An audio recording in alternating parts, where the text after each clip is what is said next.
Hello, my fellow Americans, and the people who brought me to the dance, Delawareans. I see my buddy, Senator Tom Carper down there, and I think Senator Coons is there, and I think the governor's around. Is that Ruth Ann? And that former Governor Ruth Ann Minner. Most importantly, my sisters-in-law and my sister Valerie. Anyway. Folks, the people of this nation have spoken.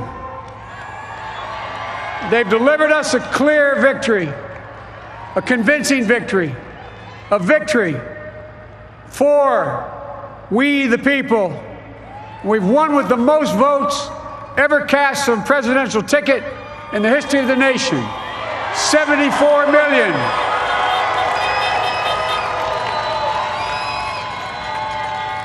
What I must admit has surprised me. Tonight, we're seeing all over this nation, all cities and all parts of the country, indeed across the world, an outpouring of joy, of hope, renewed faith in tomorrow, bring a better day. And I'm humbled by the trust and confidence you placed in me. I pledge to be a president who seeks not to divide, but unify, who doesn't see red states and blue states, only sees the United States, and work with all my heart, with the confidence of the whole people, to win the confidence of all of you. And for that is what America, I believe, is about. It's about people. And that's what our administration will be all about. I sought this office to restore the soul of America, to rebuild the backbone of this nation, the middle class, and to make America respected around the world again, and to unite us here at home. It's the honor of my lifetime that so many millions of Americans have voted for that vision. And now, the work of making that vision is real. It's a task, the task of our time. Folks, as I said many times before, I'm Jill's husband. And I would not be here without her love and tireless support of Jill, and my son Hunter, and Ashley, my daughter, and all our grandchildren, and their spouses, and all our family. They're my heart. Jill's a mom, a military mom, an educator. And she has dedicated her life to education. But teaching isn't just what she does, it's who she is. For American educators, this is a great day for y'all. You're going to have one of your own in the White House. And Jill's going to make a great First Lady. I'm so proud of her.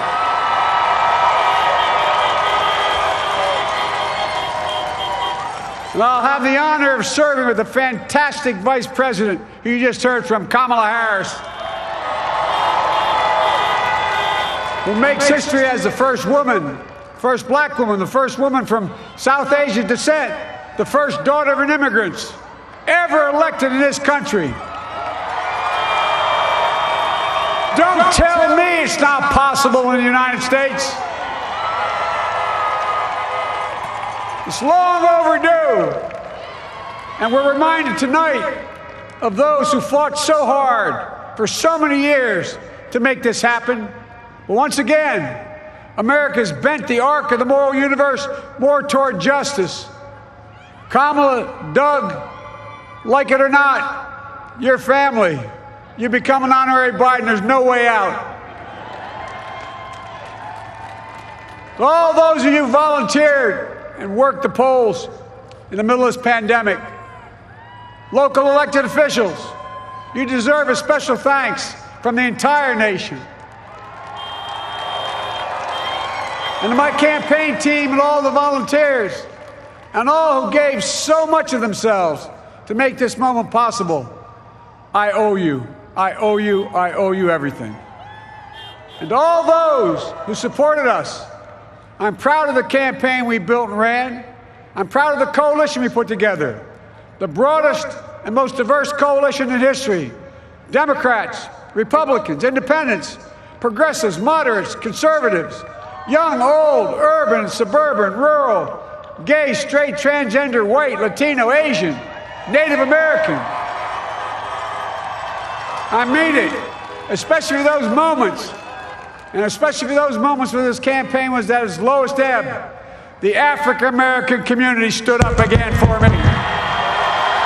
You've always had my back, and I'll have yours. I said at the outset, I wanted this campaign to represent and look like America. We've done that. Now that's what I want the administration to look like and act like. For all those of you who voted for President Trump, I understand the disappointment tonight. I've lost a couple times myself, but now let's give each other a chance. It's time to put away the harsh rhetoric, lower the temperature, see each other again, listen to each other again. And to make progress, we have to stop treating our opponents as our enemies. They are not our enemies. They are Americans. They're Americans. The Bible tells us, to everything there is a season, a time to build, a time to reap, and a time to sow, and a time to heal. This is the time to heal in America.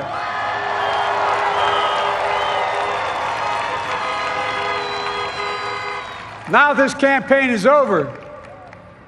What is the will of the people? What is our mandate? I believe it's this. Americans have called upon us to marshal the forces of decency, the forces of fairness, to marshal the forces of science and the forces of hope in the great battles of our time. The battle to control the virus, the battle to build prosperity, the battle to secure your family's health care, the battle to achieve racial justice and root out systemic racism in this country, and the battle to save our planet by getting climate under control, the battle to restore decency, defend democracy, and give everybody in this country a fair shot. That's all they're asking for, a fair shot.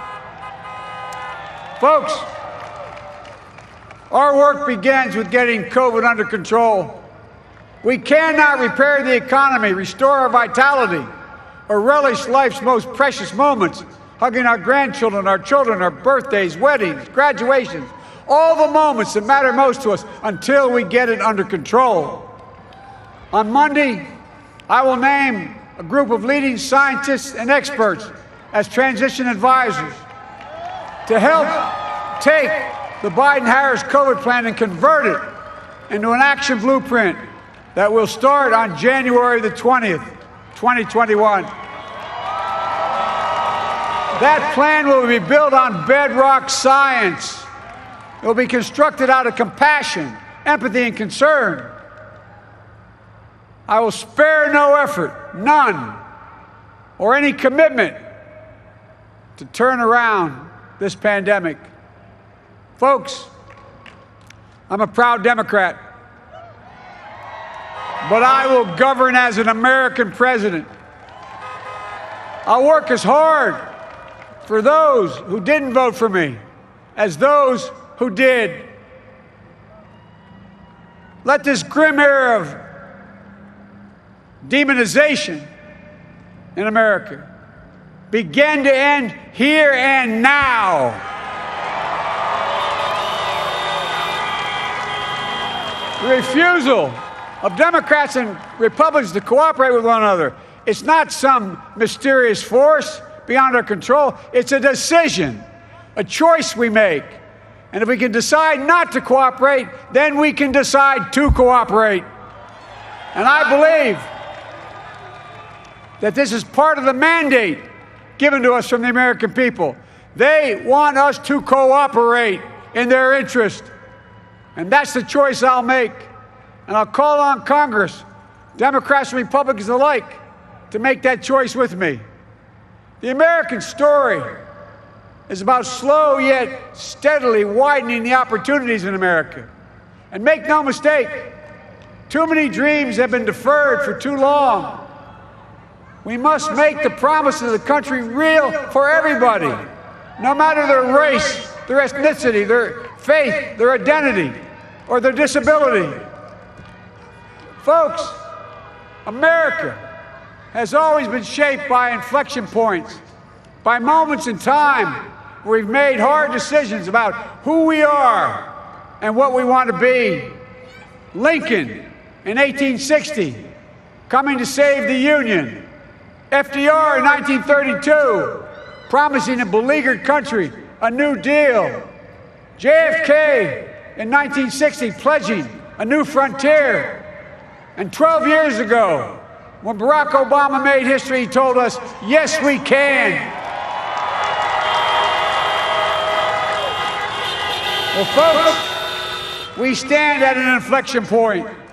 We have an opportunity to defeat despair, to build a nation of prosperity and purpose.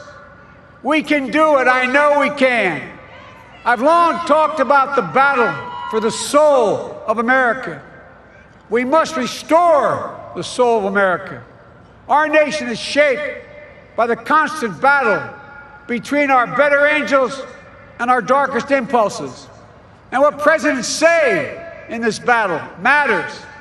It's time for our better angels to prevail. Tonight, the whole world is watching America. And I believe at our best, America is a beacon for the globe. We will lead not only by the example of our power, but by the power of our example. I've always believed, many of you heard me say it, I've always believed we can define America in one word: possibilities.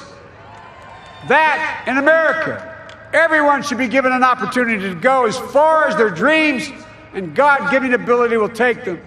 You see, I believe in the possibilities of this country.